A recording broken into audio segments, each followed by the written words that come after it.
¿Puede darle fuerte aplauso al Señor? Para que así vengamos de una vez. Estamos entonces. Mire, ¿qué dice el tema? Empezamos. ¿Está tu vida enfocada? Vamos a ir a lo que es la Biblia y vamos a responder a esto. Y vamos al libro de Proverbios ahora, en el capítulo 29 y el verso 18. Vamos a leerlo todos juntos para que podamos entender esta porción tan bella. Dice así, ¿lo tenemos? Dice, donde hay visión, el pueblo donde no hay visión, el pueblo se desenfrena. Pero bienaventurado es el que guarda la ley. ¿Lo leemos de nuevo? A ver, todos juntos.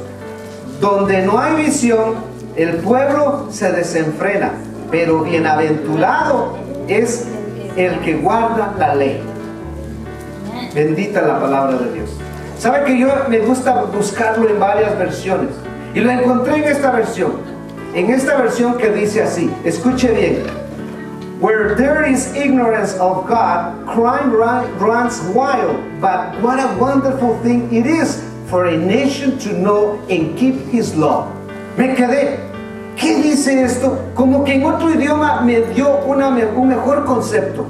Se lo voy a traducir literalmente a lo que yo entendí. Dice, donde hay ignorancia de Dios, el crimen corre salvajemente. Pero qué maravillosa cosa es aquella nación que conoce y que mantiene la ley de Dios. Eso me abrió, hermanos, completamente mi ser.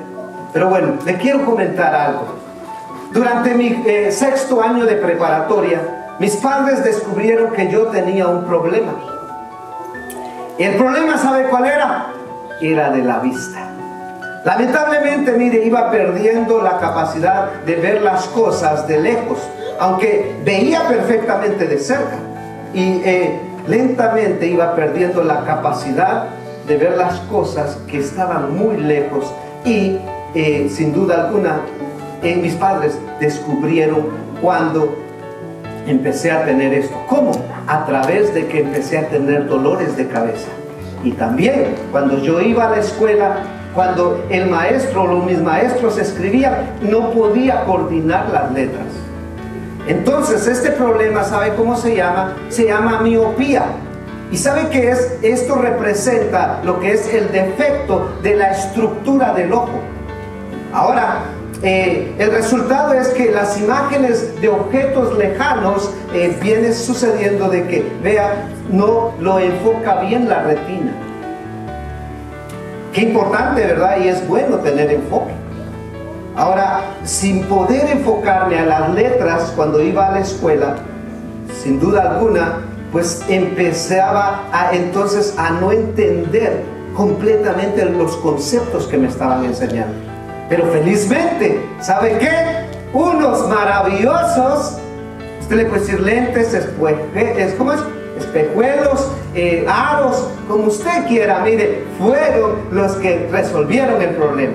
¿Por qué? Porque es difícil, queridos, vivir con una falta de enfoque, sobre todo en los ojos. Pero aún es peor vivir una vida desenfocada completamente. Vean entonces las cosas, mire, cuando no tenemos buen enfoque, no se ven claras. La verdad, de hecho, se ve, mire, borroso. Y de hecho también podemos ver de que es frustrante, porque no agarramos el concepto, porque no tenemos un seguimiento. En realidad, muchos vivimos o muchos hemos vivido de esa manera. Hemos vivido, mire, no bien enfocados. Para eso tengo, como les digo, 4 puntos. Diga conmigo el primero. ¿Qué dice el primero? Pregúntele ahí al vecino. 1, 2 y 3. ¿Estamos? La orquesta me está quedando mal hoy. Vamos. ¿Cómo es la vida sin un enfoque? Mire, ¿cómo es la vida sin enfoque? Realmente una vida sin enfoque no tiene una dirección clara. Una vida que no tiene buenos propósitos y ni tampoco tiene metas fijas. Quizás usted me va a decir, bueno, eso de problema de lentes es cuestión suya. Le traje esto. Para poder ver cosas cercas, quizás estamos en una montaña, quizás estamos, qué sé yo, en el mar, en el desierto donde estemos. Para poder distinguir cosas lejanas hay que usar, ¿qué? Binoculares. Quizás para usted no es el problema de los lentes, pero puede ser que necesita en una distancia larga, ¿qué? Unos binoculares. Ahora, ¿cómo es una vida sin enfoque? Una vida sin enfoque, mire, es que al final no trae satisfacción a nuestro corazón. Una vida sin enfoque, yo creo y estoy convencido que Dios no quiere que vivamos así, sin enfoque.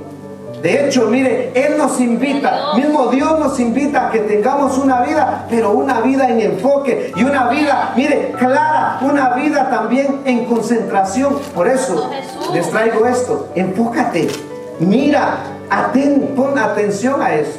Ahora, un enfoque, una vida sin enfoque es una vida que siempre, mire, nos va a traer problemas. Y a la vez una vida en enfoque también no siempre significa de que qué va a pasar, qué paso va a pasar el siguiente día. No significa necesariamente que tenemos ya programado o ya tenemos en los próximos 5 años, en los últimos detalles, ¿verdad? De qué va a pasar. En enfoque la vida tiene, mire, es mejor. Y aún ¿de qué se trata esto? Se trata de una cosa importante. Una vida en enfoque es tener buenos valores. Y aparte de tener buenos valores, también esta vida requiere que tengamos una dirección general en nuestras vidas. Queridos, el enfoque en la vida tiene que ver más bien con ¿qué? Con valores. ¿Y con qué más? Y con direcciones. Veamos entonces, si uno tiene el sentido general de lo que es la visión o una dirección, aunque mire, esté perdido, puede estar uno perdido, les dije, en un bosque, puede estar perdido en el mar, puede estar perdido en el desierto, pero uno tendrá una idea de lo que es una dirección general, y así mismo también se puede dar ¿en dónde? En nuestras vidas. De igual modo, tenemos que tener una vida enfocada. ¿A dónde dirigirnos? Aunque no, mire, estemos seguros a veces. ¿Cuál es qué va a suceder en el proceso? Porque usted sabe, en esta vida todo es proceso. Pero le quiero contar algo ahora. Al final, mire, de la vida del apóstol Pablo, le escribió una carta a su hijo espiritual. De hecho, el apóstol Pablo no solamente escribió una carta a Timoteo, sino le escribió 2 cartas, en donde le menciona algo importante. En la primera carta, si usted ve, le escribió una carta que era cuando el apóstol Pablo estaba en su pleno ministerio, como decimos ahí, en su mero apogeo. ¿Y sabe qué le encargó en esta primera carta? Le encargó una iglesia. Y esta iglesia le encargó y le escribió, y aparte que le escribió, también el apóstol Pablo, mire, le dio instrucciones. Le dijo, mira, Timoteo, esto es lo que vas a hacer, punto 1, punto 2, punto 3, inciso A, inciso B, qué sé yo. Le dio instrucciones específicas para el ministerio. Y también, mire, la primera carta a Timoteo es una carta bien práctica, porque dijo, así se debe conducir el pueblo de Dios. Pero en la segunda carta, el apóstol Pablo que le dio a Timoteo, en cambio, fue una carta más personal. Una carta donde, mire, Pablo estaba en la cárcel y sabía que muy pronto iba a ser ejecutado, lo iban a matar. Había estado incluso en la cárcel muchas veces antes y siempre había salido de ella. En esta vez, sabe que en esta vez, sin embargo, no quedaría en libertad. Daría el apóstol Pablo su vida al servicio del Señor. Fíjense, cuando uno está, mire, a punto de morir, las cosas como que se ven más claras. ¿Por qué? Porque uno llega a ver valora mucho lo que antes tal vez realmente no era tan importante. Con esa claridad de vista que tenía el apóstol Pablo, le escribe a Timoteo, y Timoteo demuestra cuál debe de ser la visión y cuál debe de ser la vida enfocada en cada creyente. Y en esta tarde yo quiero ahora que usted, ahí le dije anteriormente, que abra su Biblia en segunda de Timoteo ahora, segunda carta a Timoteo, y vamos a leer del capítulo 1, vamos a leer unos versículos. ¿Lo tienen? Me dice amén, me confirma por favor. Es del verso 3 al verso 7, testificando de Cristo. ¿Lo tienen? Dice así, el verso 3: doy gracias a Dios, al cual sirvo desde mis mayores con limpia conciencia, de que sin cesar me acuerdo de ti en mis oraciones noche y día. En otras palabras, le está diciendo esto: al recordarme siempre en mis oraciones de día y de noche, doy gracias a Dios, a quien sirvo con una conciencia muy limpia, como sirvieron también mis antepasados. Miren, en este versículo Timoteo estaba en la lista de las oraciones del apóstol Pablo. En una ocasión, yo recuerdo que un profesor le pidió de allá del seminario Los Pinos Nuevos en el centro de Cuba, le pidió a estudiantes del seminario que averiguaran cuántas veces el apóstol Pablo le escribió, mencionó que oraba por alguien.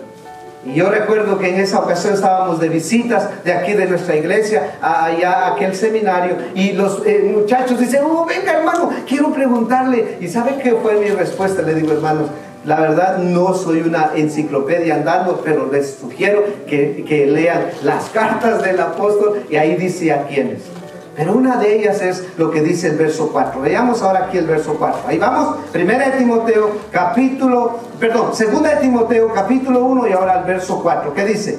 Deseando verte al acordarme de tus lágrimas para llenarme de gozo, en tu abuela Loida y en tu madre Eunice, y estoy seguro que en ti también. Y añadió en el versículo 5, seguimos leyendo: trayendo a la memoria la fe no fingida que hay en ti, la cual habitó primero en tu abuela Loida y en tu madre Eunice, y estoy seguro de que en ti también. Y continúa en el verso número 6: por lo cual te aconsejo que avives el fuego del don de Dios que está en ti por la imposición de mis manos. Sigue el verso 7: porque no nos ha dado Dios espíritu de cobardía, sino de poder, de amor y de dominio propio. Veamos, mis hermanos, aquí las primeras cosas que notamos en estos versículos es el cariño que existía del apóstol Pablo para ¿con quién? Para con Timoteo.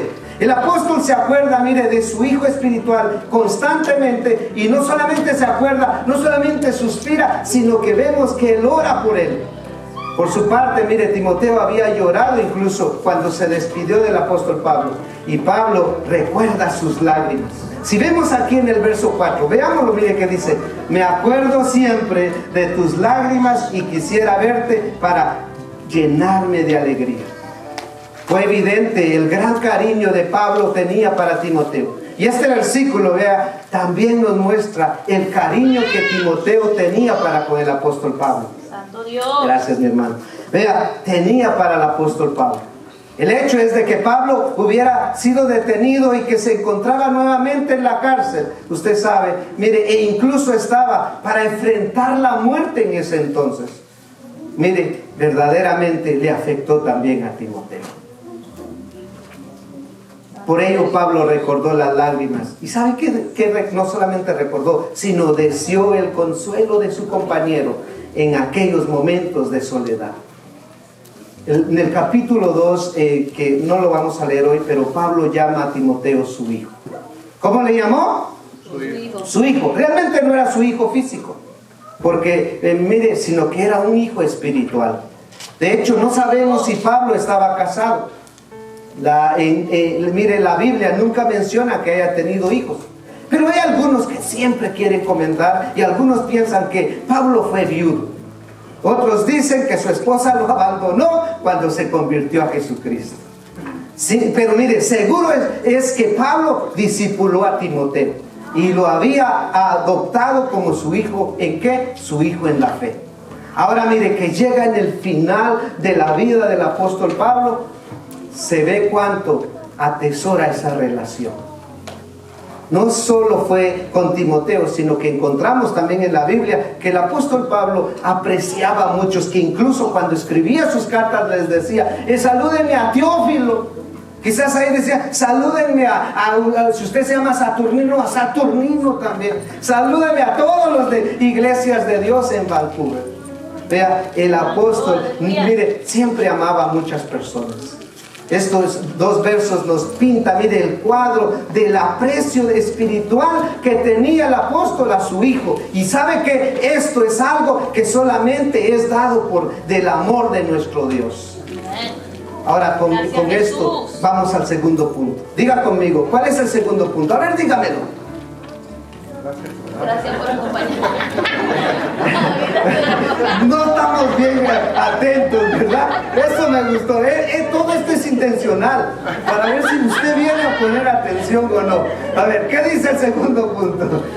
La vida se enfoca cuando ¿qué? Cuando amamos a otro. Mire, Dios nos está enseñando que la vida se enfoca cuando amamos a otros. Hermanos, una de las mejores inversiones que podemos hacer es invertir relaciones con otros. ¿Ahora con quiénes? Con nuestros seres, con nuestros familiares, con nuestros hijos, con nuestros amigos, con nuestros hermanos, también de la iglesia. Mire, Dios no nos llamó para vivir solos como ermitaños. Claro, nos están poniendo restricciones, pero podemos contactarnos por varias plataformas ahora. No tenemos, mire, todos ya estamos más digitalizados. Mire, Dios nos creó para vivir conectados unos con otros. La realidad es que, mire, que cuesta esfuerzo, yo sé, y también lleva tiempo invertir en cuestión de crear relaciones. Cuando sus hijos llegan a la adolescencia, a ver, ¿cuántos tienen adolescentes? ¿O cuántos tuvimos adolescentes? Quizás unos ya no, ¿verdad? Pero vea, se vuelven a veces rebeldes. ¿Y sabe qué? Es fácil dejar de buscarlos. Es fácil decir, ay, de ahí lo dejo, quédate ahí pues. No, cuando, mire, a veces responden gruñosamente. En esa edad de la adolescencia, hermanos, gruñosamente y con unas miradas, mire, amenazadoras. Cuando uno solamente les pregunta, ¿cómo estás? ¿Cómo te va? Pero es fácil ignorarlos, es fácil dejarlos.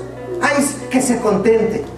Queridos, mire, en medio de las preocupaciones que tenemos en toda la semana, puede ser el trabajo, pueden ser los quehaceres que tengamos, ¿verdad? En la casa, todo lo demás, mire, es fácil que nos desprendemos, o es fácil de que, mire, que no tengamos contactos con nuestros hermanos, no tengamos contacto con nuestros amigos, no tengamos contactos con nuestras familias. Y de hecho, ¿sabe qué? Cuando surgen desacuerdos, porque los van a ver entre esposo y la esposa, cuando surgen desacuerdos de opiniones en la iglesia, ¿sabe que muchas veces optamos?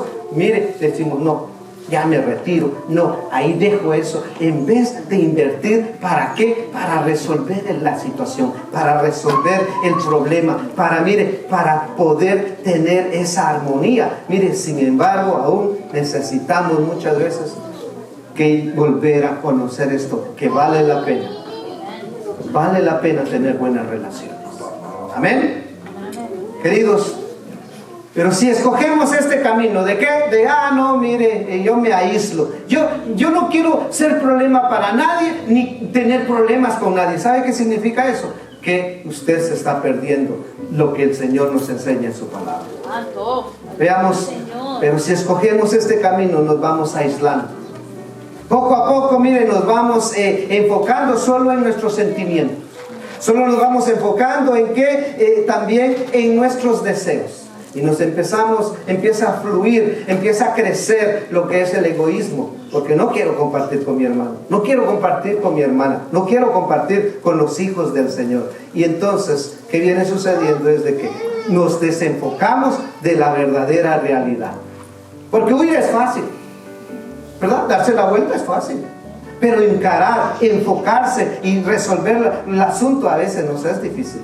¿Y sabe qué pasa entonces? Nos llegamos a parecer a aquellos animales que se van a vivir a las cuevas y que viven tanto tiempo en la oscuridad que cuando les toca la luz les afecta. Hermanos, veamos entonces, el llamado de Dios es vivir ¿con quién? Con otros. Dígale a su vecino, el llamado de Dios es vivir con otros. Porque no dice Proverbios 25, cuchillo con cuchillo, se lo estoy parafraseando, ¿qué? Se afilan. ¿Cómo vas a mejorar tu carácter? No encuevado, con otro que sea contrario a ti. Amén. Bien, no quiero meterme a eso, pero vamos. La segunda manera, mire, en la que la vida, mire, se enfoca es cuando la fe nos anima.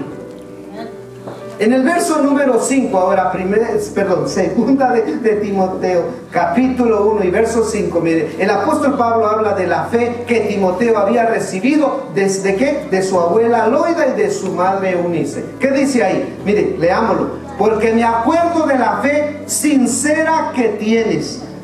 Primero la tuvieron tu abuela Loida y tu madre Eunice, y estoy seguro de que también tú la tienes. En otra versión puede decir, no la fe fingida. Y aquí, ¿sabe qué me llama la atención? Que entonces hay gente que les gusta fingir. Entonces hay gente que les gusta iglesiar.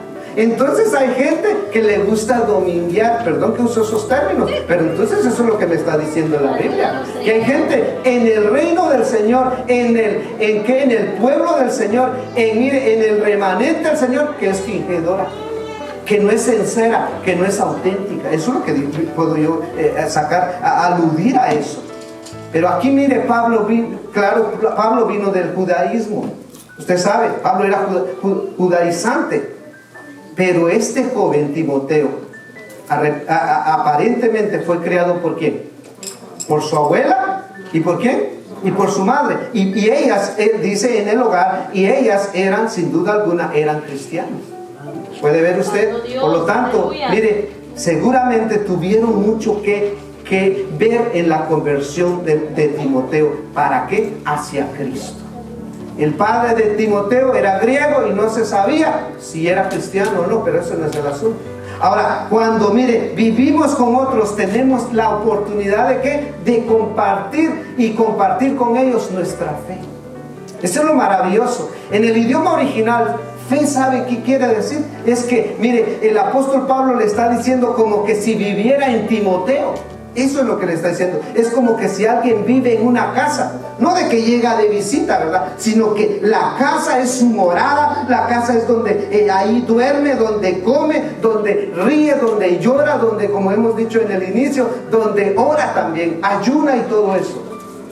Veamos entonces. De igual manera, la fe cuando reside en nuestros corazones, de una manera constante, nos da, ¿sabe qué? Una perspectiva totalmente diferente a lo que es la vida. Nos ayuda, ¿sabe qué? A ver las cosas como son. Un día observaba, ¿sabe qué? Una persona que andaba caminando, y así era su actitud. Andaba caminando en la acera, pero viendo hacia abajo, como que se hubiese perdido algo. Andaba ahí toda la acera, y ¿sabe qué pasó? De pronto había un poste. Que hasta a mí me dolió, que lo estaba viendo. Y la persona, ¿sabe cómo reaccionó? Tan pronto que se dio el golpe, pues, olvídese, vio estrellitas, dicen los niños, y se empezó a percatar que si no había quien lo había visto, y continuó caminando. Pero ¿sabe que esta es una historia chistosa? Pero muchas veces nosotros así caminamos por la vida. Estamos tan concentrados en lo cotidiano y en lo mundano, que la realidad, ¿sabe qué? Nos choca. Queridos, pero cuando, mire, levantamos la mirada, haga conmigo así, por favor, es un ejercicio. Si lo quiere hacer, bueno, y si no, pero un día hágalo así, levante su quijadita.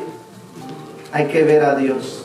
Cuando uno mira a Dios, las cosas cambian. Amén. Sí, Señor. Cuando empieza uno a ver al Señor, todo se ve diferente. Santo Jesús. Tenemos un Padre que nos ama, amén. Tenemos un Salvador que se entregó su vida, ¿para qué? Para salvarnos de la muerte eterna. Tenemos un Espíritu que, mire, nos ayuda. Cuando no podemos guiarnos, Él nos ayuda. Sí, Señor, aleluya. Queridos, a esto mejor pasemos de una vez al tercer punto. ¿Qué dice el tercer punto? Todo se ve diferente cuando miramos con los ojos, ¿con qué? Con los ojos de la fe. ¿Sabes qué, mi hermano, mi hermana, querido amigo o amiga que tal vez nos está escuchando, nos está viendo? Haz tu corazón un hogar de la fe. Deja que la fe de Jesús alumbre tu vida. El llamado de Dios es vivir por fe. Entonces, cuando vivimos con otros y vivimos por fe, podemos vivir para algo importante. Según lo que podemos deducir, ¿verdad?, de la personalidad de Timoteo, vamos a regresar aquí, mire, parece que era un muchacho un poco tímido. Mire, no representa la figura de esos líderes que queremos ver, ¿verdad?, bien dinámicos y bien extrovertidos, ¿verdad? Sin embargo, ¿sabe una cosa? El apóstol Pablo ve en él, mire, una fuerza del don que Dios le había dado. Y el dinamismo, aquí viene esto, del Espíritu Santo que fluía en él. ¿Por qué? Porque viendo acá, sin embargo, mire, él podía, es por eso que Pablo le dice que avive la llamada, esa llamarada del don que Dios le había dado. Poderoso Dios. Dios le había usado a Pablo para poner, mire, sus manos sobre Timoteo. Y muchos han confundido esto porque dicen, véngase, yo le voy a repartir y recontrarrepartir. No se trata de eso, sino que, ¿sabe qué? Era porque esa era una función que el apóstol quería, que su hijo espiritual realmente sintiera eso, por joven tal vez que era. Porque les quiero decir, Dios ha puesto, ahora usted dirá, ¿y a mí quién me va a poner manos? Le quiero decir algo. Dios ha puesto sus manos sobre cada creyente y le ha dado un don especial. ¿Sabe cuál es el don que Dios le ha dado a usted y a mí? ¿Quiere saberlo? Hágame así si no quiere decir, no quiere hablar. Hágame así. ¿Sabe cuál es el don que le ha dado? El de servir. El de servicio. Queridos, podemos ver entonces, ese don es como una llamarada, mire, una llama que está en nosotros y que tenemos que cuidar y tenemos que avivar. Si lo descuidamos, ¿qué sucede? Simplemente se apaga. Por eso, mire, vamos al verso 6 ahora, ahí donde dice 2 de Timoteo, capítulo 1 y verso 6. Mire qué dice ahí.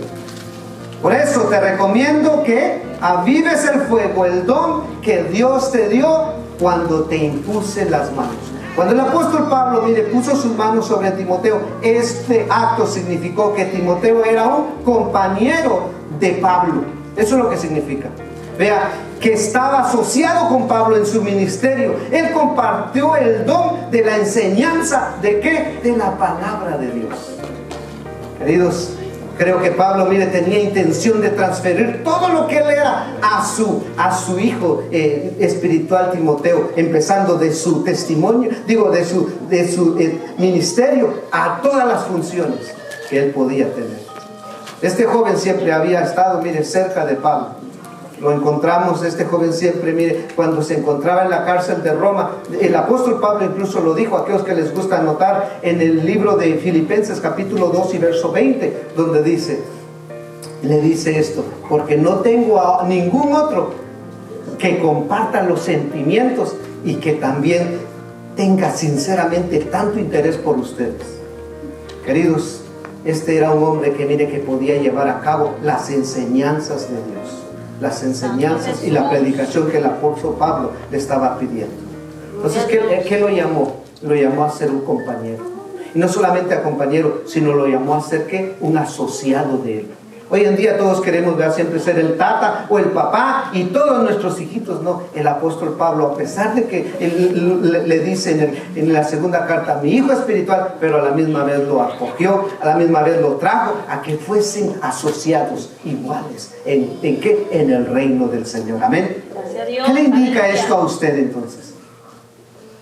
Me pregunto si Pablo, preocupado por Timoteo quizás, especialmente en Éfeso, porque usted sabe que era Éfeso. ¿Qué es para usted Las Vegas? Bueno, algunos saben, otros dicen, no, ya me voy a divertir. De hecho, me he tardado, dicen unos. Mientras hablan más esas contingencias, me voy para allá, porque ahí sí me divierto. Pero sabe una cosa, Éfeso, mire, era la sede del templo de Diana. Era una diosa griega. Y ¿sabe qué? Era el templo y era el grandes centros de pecado del mundo romano en ese entonces. Pablo mismo había estado, de hecho, 3 años allí, dice la historia, ¿verdad? En esa ciudad. Y sabe que la pudo distinguir, que esa ciudad tenía muchas atracciones y muchas tentaciones. Esto va para los muchachos, cuidado, porque hay muchas atracciones y también hay muchas tentaciones. Me pregunto si él tenía, ¿verdad?, ese temor que aquí Timoteo cayera, ¿verdad?, a ser muy recio quizás o a ser muy áspero en contra de esa ciudad, o quizás podría silenciarse, no decir nada de lo que era la enseñanza de Dios.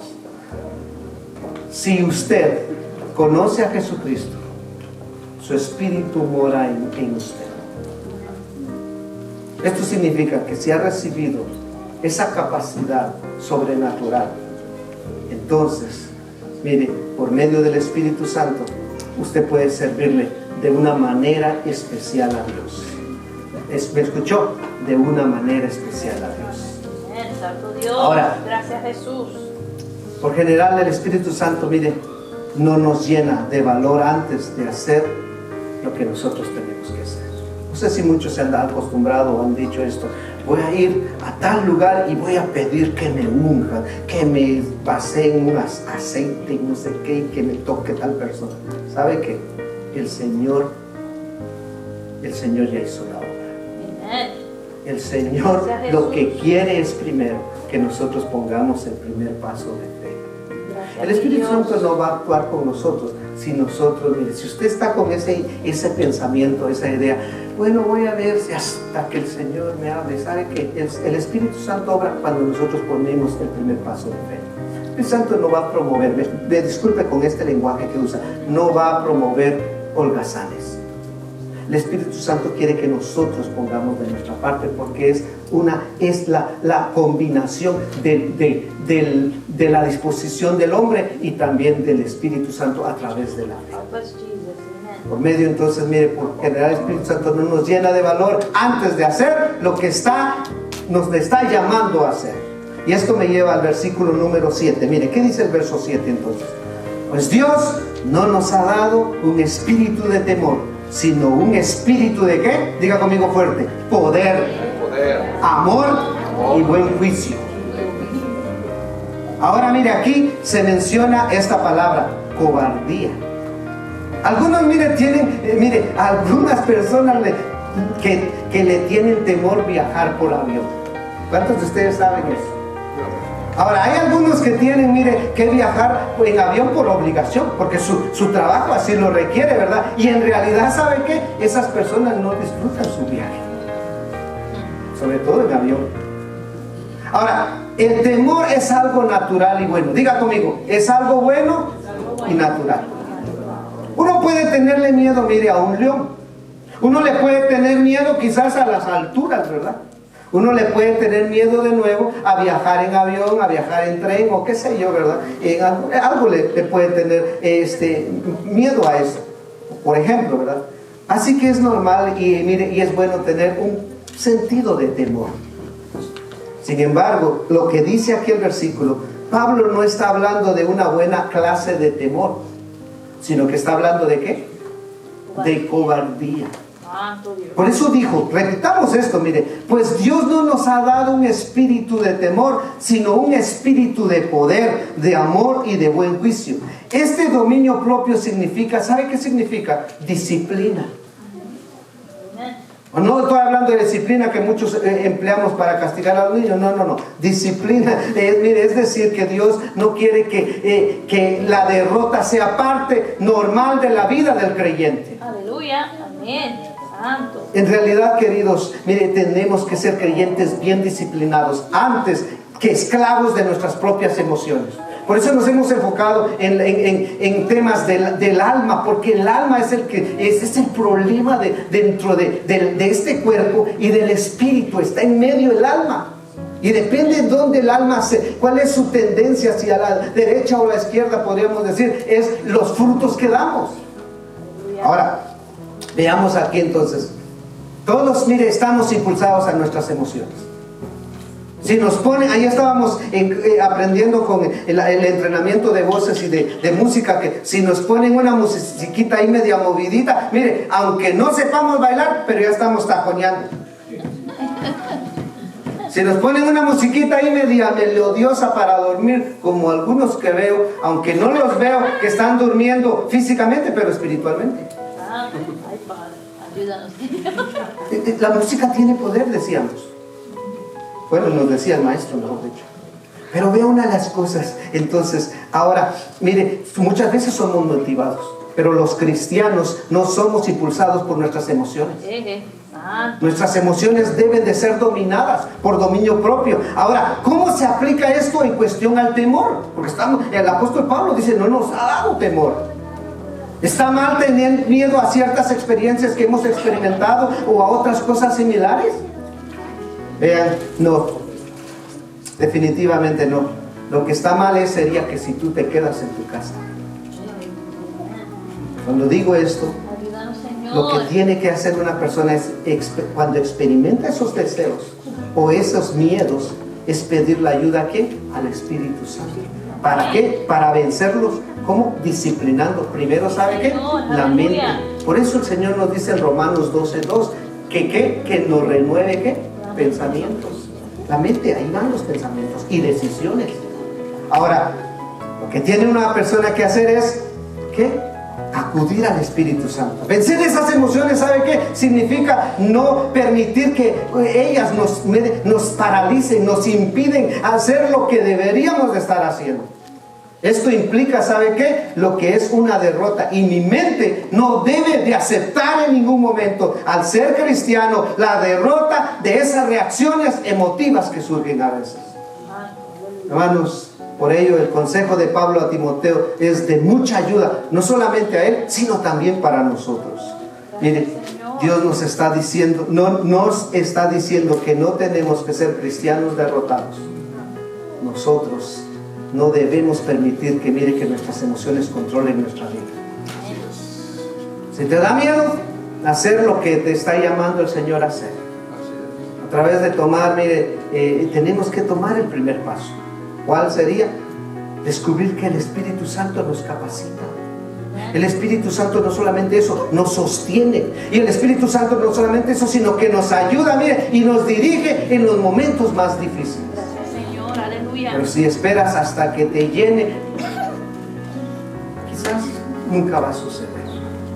Por eso es bien importante que el Espíritu Santo obre en esos momentos, pero tenemos que tomar la actitud de ¿qué? De obediencia. ¿Para qué? Para que esa llamarada o esa llama, ese fuego, dé el primer paso de fe. Y esto, ¿sabe qué? Me lleva al cuarto punto. Podemos leer, podemos decir, ¿cuál es el cuarto punto? Dios está llamando, ¿para qué? Para el Evangelio. Dios te está llamando a vivir para algo. Te está llamando a algo que simplemente, no solamente sobrevivir, más que simplemente cumplir con quizás tus deseos. Pueden ser buenos o pueden ser mezquinos. Y no a fracasar. Él tiene un propósito para ti. Dios tiene un propósito para ti. Él puede usarte para alcanzar a otros con el Evangelio. Escucha, mi hermano, mi hermana, amigo, si quieres conocer a Dios, tienes que conocer el Evangelio. Puede usarte para suplir las necesidades espirituales primeramente y las otras para hacia otros. Queridos, puede usarte para fortalecer incluso la iglesia de Jesucristo. Cuando estoy diciendo la iglesia de Jesucristo, no estoy diciendo nada más esta, pero también incluye esta. Cuando lo hagas, descubrirás entonces que tu vida se esclarece, que tu vida tiene mejores propósitos. Para concluir, estoy diciendo, para concluir, Dios me está, mire, cuando recibí mis primeros lentes de la miopía, mi vida, ¿sabe qué pasó? Cambió. Lo primero que pude notar en ese tiempo, mis grados aumentaron. Subieron mis grados. Luego disfruté mucho más de ir afuera. ¿Sabe por qué? Porque ahora podía ver de lejos. Es como que si a usted le hubiesen puesto, mire, los binoculares. Ya podía ver muy de lejos. Empecé a disfrutar de la campiña, de todo lo bello que Dios nos ha dado. Y empecé, mire, también lo mismo puede suceder cuando aprendemos y lo vemos a través de los ojos de Dios.